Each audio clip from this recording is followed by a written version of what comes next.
Great. Thanks for being here. Welcome to the first Solocast. I had some scheduling cancellations and reschedulings for this week.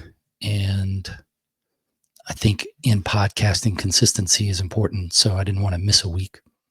And instead of finding another guest on short notice, which has been done before since this is the first solo podcast, I thought to try to talk about a few things that I've tried, exercises and practices to maintain a connection with creativity. And three of those are collaborative writing, visualizing storylines, and thinking about your story with music. So with collaborative writing, I think it's something we should all try.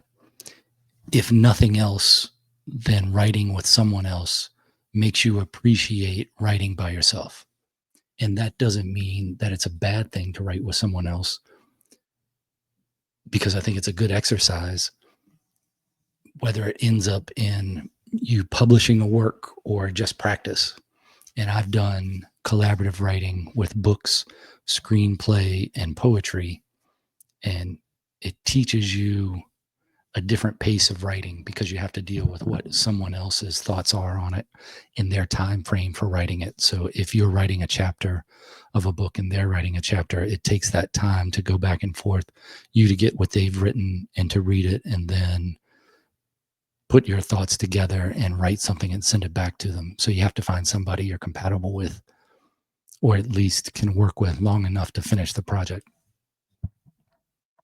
It also teaches you to let go of control a little, where if it's not your main idea, like you didn't bring that idea to the table, then I would defer to that person. If I wrote a chapter and they said, this isn't how the story unfolded, then I go, okay, well, what do you think? Or can they change any of that? Or does it just have to be something totally different? Now, if you're collaboratively writing with someone, and what you agreed on, you talk about the story, and then after a chapter, you write something and they say, no, that's not quite right. And they write something totally different. And then you go, okay, and you write another chapter to follow up after that. And then they go, no, that's not totally right. Then maybe they're not into collaborative writing and you just let them go ahead with their story. But it does teach you that different pace of writing. And it teaches you that yes and approach to a story, where you might have generally talked about where the story goes, and you do certain things, the story reveals itself to you, it reveals itself to them, and you just continue on with it. And it also teaches you, I think, to fight more for what you think the story is telling you. So it gets you to have more confidence in your ideas. It also creates a certain unforeseen intention and obstacle in a story, that it's not something you would have thought to put in a story, and they've inserted it somehow. So now you have to learn how to deal with that in some way. And it's a good practice, even if you don't end up publishing something, as I said before. Some other things I've done collaborative writing on were, and we probably all done it, is in school or at work. If you're doing a group project, you have to learn how to work with other people. And in that setting, probably part of the point of that is to learn how to not do all the work yourself, and how to learn how to split it up between the group. I've had papers, or research papers and other things, where the other people just weren't into doing it. So then I just started doing most of it, and then it just turns into your paper with a little bit of information from someone else. And that's probably not what you're supposed to be learning in school. But at work, you want a nice finished product. So you do what's best for the goal of the product and learn how to work with people. In books, talked about it. It gives you that insight into someone else's ideas and helps you learn how to adjust with them. The same in screenplay. And I'm not sure how much, I think with different people, you'll have different percentages of what you do. Like sometimes you'll end up with someone you're collaboratively writing with. You'll do 80% of the writing and they'll do 20%. And then you're just talking about the story more as you write it. So it's maybe less lonely than writing it by yourself, but it can also be more frustrating than writing by yourself. Hence, makes you appreciate writing by yourself because you're on your own timetable. With poetry, maybe you can do it by topic. I've done it by line before, where I write a line, someone else writes a line, and then you just reach the logical conclusion of the poem. But that's fun to practice. And then maybe in policing, a collaborative story would be more of like a substitution technique where somebody that you're talking to about some crime or violation says, I didn't do it. This happened, this happened, this happened. And you've already gotten 3 discrepancies. I'd like to give them three chances. Same as in a pursuit. You get 3 turns, and then I definitely think you're trying to get away from me. But you have 3 discrepancies, and you wait until they get to the 3rd one to point out, well, I think that that's not how it happened because this, because this, because this. And then maybe you can offer a different view of the story, a substitution, maybe an explanation where you say, if it were me, I could see doing it this way, and explain how you think the crime or violation unfolded. And you can tell off their expression usually if you're right about it. So it just depends on training and experience and the person that you're talking to. Anyway, collaborative writing, just for fun, maybe a little frustrating, but good training. Try to give it a try. Visualizing storylines, like actually drawing your storyline, your story arc. In HDC episode 108 was with a painter, Mandy Tice, who is a classically trained atelier painter and instructor. And because she teaches it, she can explain the concepts well. So I recommend checking out that episode. It's HDC 108. And if you have the time and inclination, check that out. It's a little less than an hour, but a good talk about painting. And I think you can overlay that with almost any other type of art too, like just the explanations of why it's good to get training, to get a little bit of a different idea, to try different things. Anyway, I've been working on a story for some years now, and periodically go back to it and then set it aside and go back to it again. And you have to end up reading it all over again to refresh it in your mind. And I'm just not good enough to write it the way I would like it to be written. So you put it away, you get some more life experience, some more experience in writing other things, reading other things, and then the work continues. So you go back to it when you think you can and see if you're good enough yet. It has multiple storylines, and I've written them separately and together, and I think how they overlap and intersect and play off of each other. And then I did a visualization, which is pictured here. No matter how amateur or pro you are at drawing, this is just lines, and it's regular story arcs of you pick a character or a topic in your story and just draw the story arc of it, what you visualize it as. Maybe put a different color on it so you can see how it overlaps with the others. And it's picturing it in my head, drawing it on paper. It changes it from your imagination to actually seeing it. And that feels like, to me, the beginning of understanding visual art. I'm not a painter. And no matter how abstract your drawing is, when you're visualizing your story, like you could draw a picture of it too, that's fine. But if you're just doing lines, whether it's a timeline or how it unfolds, even in the story arc, you can pick out where that scene goes in that particular part of the arc. And it gives you a different view of it than it is in your head or written in words on paper. And I think that that's a reason to try different creative domains, to exercise our minds and grow our understanding through that experience of something else. And why in primary school, that it's useful to take classes like building trades or auto mechanics, food service, agriculture, those other things that maybe they don't offer as much anymore, that teach us all those different ways to express creativity, even if on the surface it just looks like learning a job, that you're learning new ways to look at problems, and that's life, problem solving. It helped me picture the story in a different perspective.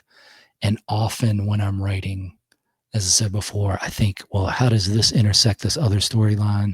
Where is this scene on the particular arc of this story, of this character?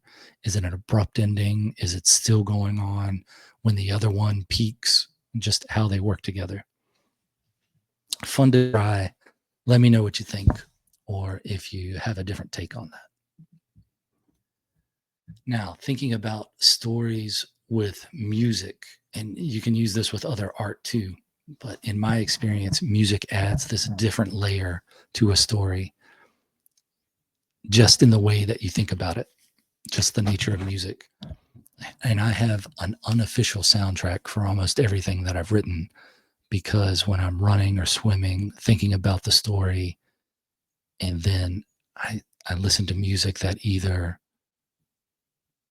links itself with the scene I've written or inspires a scene. And I start a playlist for the soundtrack, listen to it when I'm writing, either before, during, or after I'm writing it, and I'm still thinking about it. So you can go back and make edits. Sometimes on the working face of a draft, and by working face, I mean it's that first draft that's not complete yet, that you're still working through, and the story's still forming. Even if you have all the pre-writing and outlines and all the character studies and everything, you know how it's going to go. Putting it down on paper that first time is a working face. That came from working on garbage trucks as a mechanic, and you go out to the landfill, and where they dump the trucks and mix it with dirt to put into the cells of a sanitary landfill, that's called the working face. So you're getting all that information, you're mixing it with this other stuff, and then you're putting it in its place. So that's why I call my draft before the first draft, or even if I'm still working on it and it's a few drafts in, I'll still call it the working face, just so I know that it's not done yet. It might not be in a format that is easy for someone else to read and understand, but I understand it. So sometimes when I'm doing that, I'll use the song that I think about the scene as the title for that scene temporarily. It won't end up the title if your scenes have titles. Like if you're doing a screenplay, you'll have titles. But if you're doing a book, you probably don't have titles for each scene. But just so you can keep it straight in your mind. And with the music, it also stirs that emotion, sets a pace, and moves the scene forward. So you know if it's a faster song or more dramatic, that's what that scene is doing. And then you can remember the song title, you know how that song goes, you know how the scene goes, and you link those together in your mind. Even now, I can listen to songs that I've assigned to scenes of things I've written from years ago, and I can still see that scene in your mind's eye, like you're playing that movie in your head. Use it differently with books than with script writing, because in script writing, if you're putting in songs, like in a book, you don't note, some song like this playing. In a script, you can note it. You don't want to note the specific song, I think, because you might not get it for the rights, but you could say something like this when you're writing a script, something like this song from this artist, or an instrumental version of this, or the bass line or the drums of this song. And it teaches you how to listen to music differently, like to take the lyrics out when you're listening to it, or just listen to one instrument in it. But with poetry, I don't use it that much. I don't listen to music much when I'm doing poetry, but I could see the use of it in painting and photography, and certainly in the drama of sculpting or building. Like whether you're sculpting some statue or some other work of art, or you're building a building, listening to music just makes it go easier, I think. It's an extra little adhesive of that creation. I would imagine if you built a lot of houses and listened to a certain type of music when you're doing finish work or framing, that when you hear that music, you're thinking about that part of creativity. Anyway, give it a try, assemble some soundtracks and of music you composed or otherwise, then see how it matches up and how it helps your writing or artistic creation. So, collaborative writing, visualizing storylines, and thinking about stories with music. Exercise your creativity. To close, I've asked guests before, what are a few things that writing has taught them? So you can check out the podcast for different answers about those. And I often ask that of different types of art too, like what has painting taught you? So check out those podcasts if you have time. For me, I think that why people write and what they get out of it are closely related. So first, writers have to write. Just like any other art venture, you got to do that thing. Therefore, writers write, and writers have to listen to the world around them and to the story. And then you have to think, because writing something down teaches you how you think. Like if you're ever having a problem and you don't even consider yourself a writer, making a decision, then the classic pros con list, that's good stuff. Or just writing out what you think your solutions are and what you think is going to happen and any unintended consequences, whether you're business school doing it and you're, doing a SWOT analysis, or you're putting your military mind on it, doing a SMEAC, of a form of problem solving. It helps to write it down. Even if you're just doing it in your head, it's different when you write that stuff down and then you can look at it. So therefore, writers write. So you're going to write, listen, and think. And then you got to write about it if you're going to be a writer. And if you're doing some other art thing, you got to do that thing to be able to be that type of artist. Those are the thoughts. Thank you for your time. And thanks for watching and listening.